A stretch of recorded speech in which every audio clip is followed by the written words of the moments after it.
Soberania. Vanguarda. Lealdade.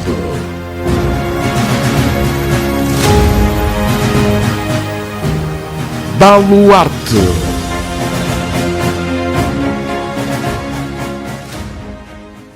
Estimados telespectadores, sejam muito bem-vindos.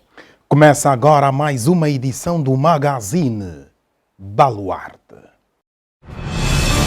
Chefias militares analisam políticas de defesa nacional. Namibe acolhe exercício aéreo. As chefias militares das Forças Armadas Angolanas fizeram a sua primeira reunião do ano e o estado da manutenção da paz em Angola foi o tema principal.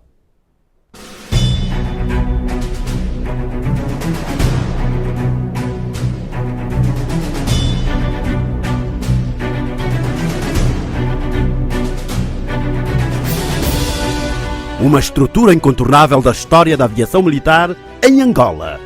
Aqui forjaram-se homens que verteram seu sangue em prol da nossa independência e pela conquista e manutenção da paz. A geração de veteranos transmite à juventude o seu valioso legado de bravura, determinação, disciplina, lealdade e patriotismo.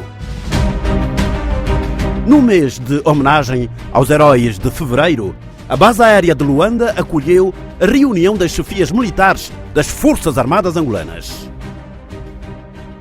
Esta reunião das chefias militares realiza-se no ano em que Angola comemorou 50 anos desde a proclamação da sua independência nacional. Neste particular, as Forças Armadas Angolanas, como baluarte da unidade nacional, têm esta árdua tarefa, mantendo a coesão, a camaradagem e o espírito de missão cumprida e de corpo. Hoje temos umas Forças Armadas fortes, coesas e altamente capacitadas que representam o maior orgulho do povo angolano. Mais capazes, mais fortes e melhor preparadas, as Forças Armadas Angolanas estão prontas para responder aos desafios e exigências do presente e do futuro. A reunião chegou a importantes conclusões e recomendações visando o aprimoramento da preparação operativa, combativa e educativo-patriótica das Forças Armadas Angolanas em todos os níveis. Os participantes congratulam-se com a liderança de Sua Excelência João Manuel Gonçalves Lourenço, Presidente da República e Comandante em Chefe das Forças Armadas Angolanas, pela forma clara e evidente como tem dirigido os destinos do país. O evento definiu importantes estratégias no reforço da prontidão operativa, combativa e educativo-patriótica das FA e da irrevogável missão a de defender a integridade territorial nesta fase em que, pelo mundo e em África, eclodem conflitos militares que nos devem preocupar. As Forças Armadas Angolanas devem prosseguir com o papel que lhes está constitucionalmente reservado no contexto da defesa nacional e na salvaguarda dos superiores interesses da nação. Vão também continuar a cooperar com a Polícia Nacional no combate ao crime organizado, à imigração ilegal, à caça furtiva, à vandalização de bens públicos, à exploração ilegal de recursos minerais e florestais e outros crimes conexos, que além de enormes prejuízos que causam à economia nacional, podem constituir também uma potencial fonte de financiamento ao terrorismo.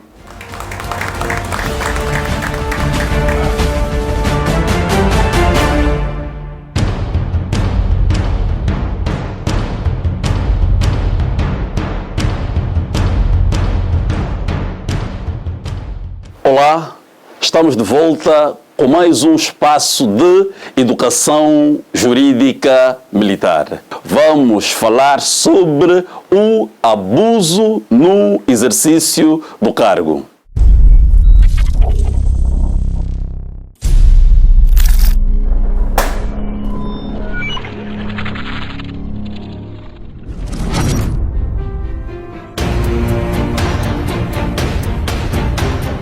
Que vem acusado no crime de abuso no exercício de cargo, nos termos do artigo 28 da Lei 4 de 94, de 28 de janeiro, leis do crime militar.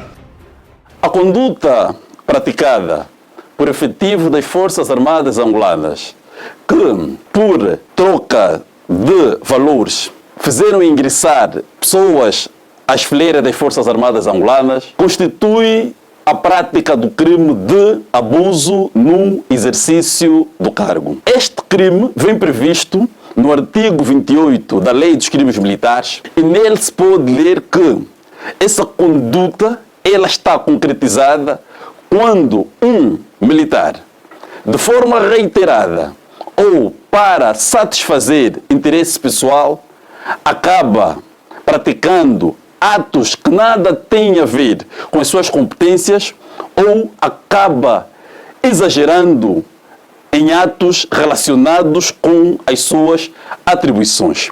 Esses factos, olhando numa outra perspectiva, também podem dar lugar a um crime de corrupção.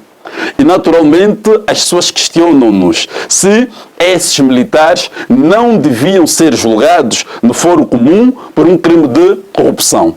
A verdade é que os atos que configuram o crime de corrupção previstos no artigo 358 e 359 do Código Penal, traduzidos para o fórum militar, dão lugar única e simplesmente ao crime de abuso no exercício do cargo.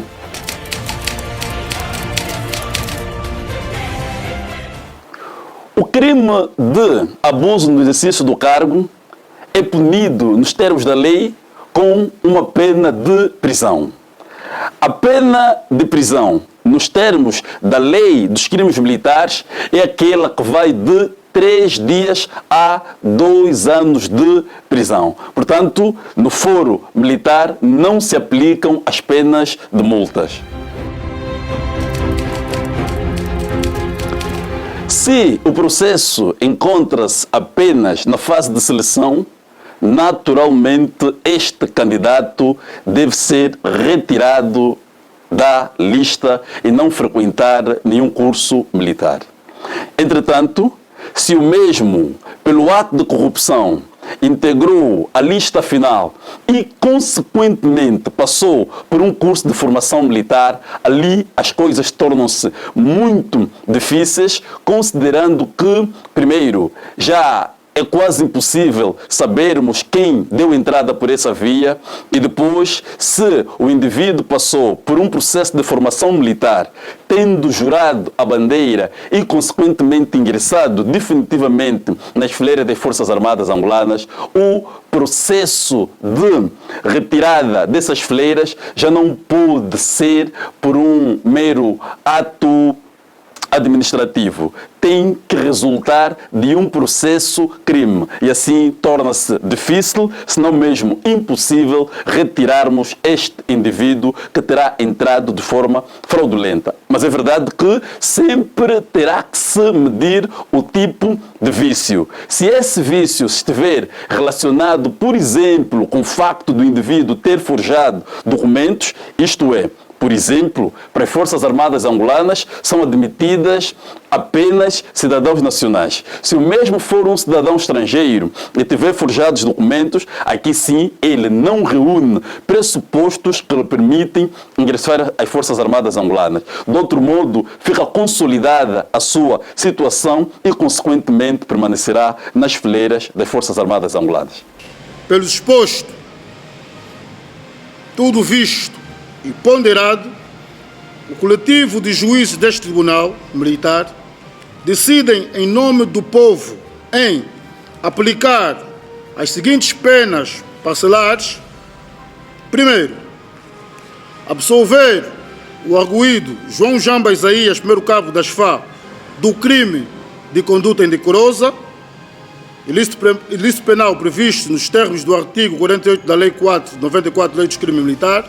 Segundo, condenar o arguido na pena de 1 ano de prisão efetiva pela prática do crime de abuso no exercício de cargo, ilícito penal, previsto e punível nos termos do artigo 28, de 28 de janeiro, Lei dos Crimes Militares.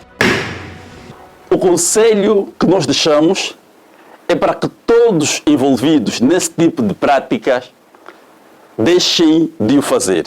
Exatamente porque a defesa da pátria, nos termos da Constituição da República de Angola, é um dever de todo cidadão.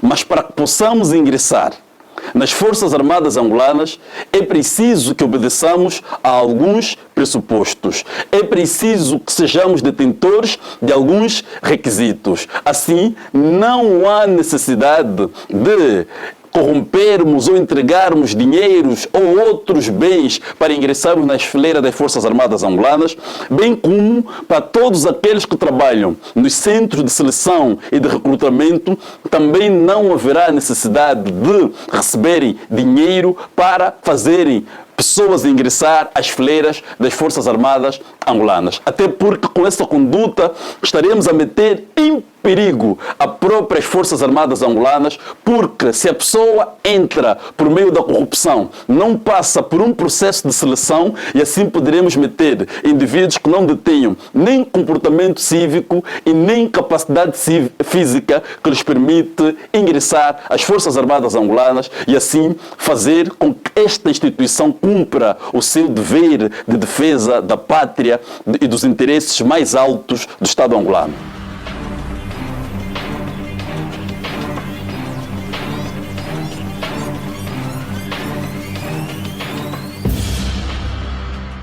Efetivos da Força Aérea Nacional participam numa demonstração de fogo real para melhor aperfeiçoamento do ramo.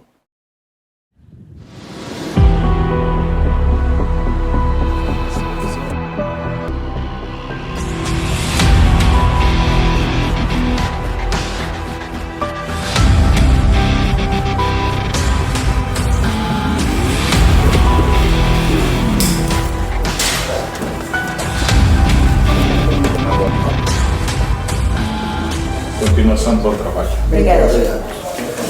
Fizemos o check-up, que é medir a pressão arterial, tiramos a temperatura, tiramos o pulso e tiramos o peso.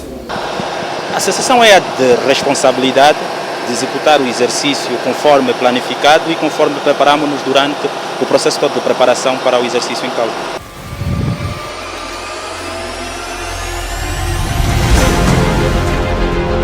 Benguela e Huila. Homens e meios prontos após o cumprimento dos procedimentos que antecedem as missões aéreas. O rumo estava traçado.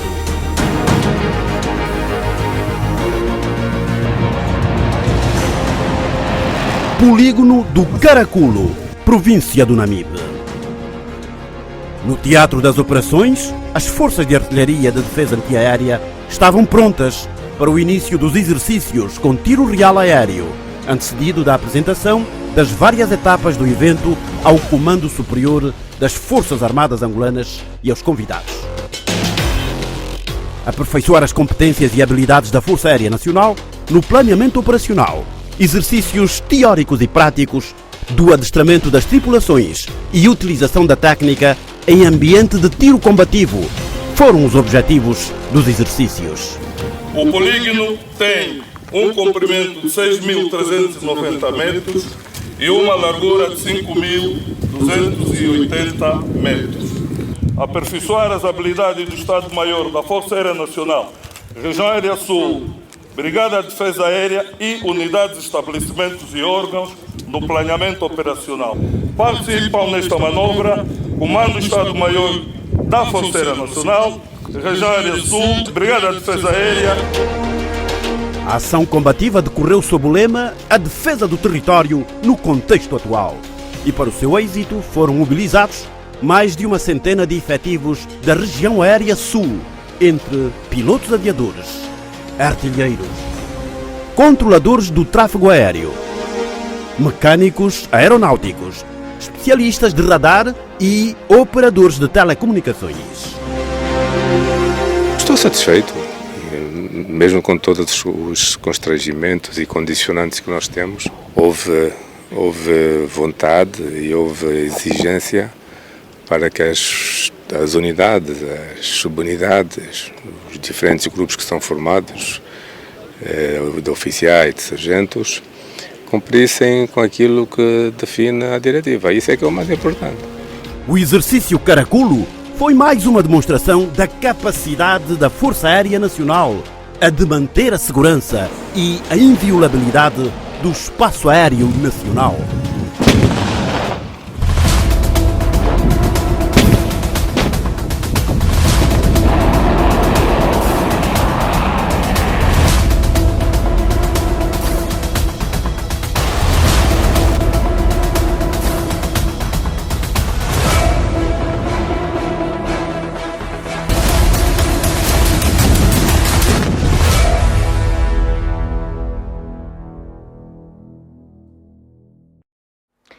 Chegamos ao fim desta edição do seu magazine Baluarte.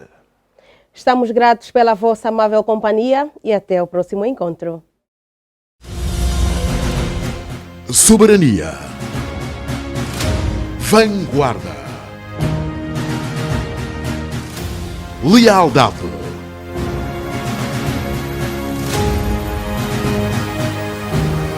Baluarte.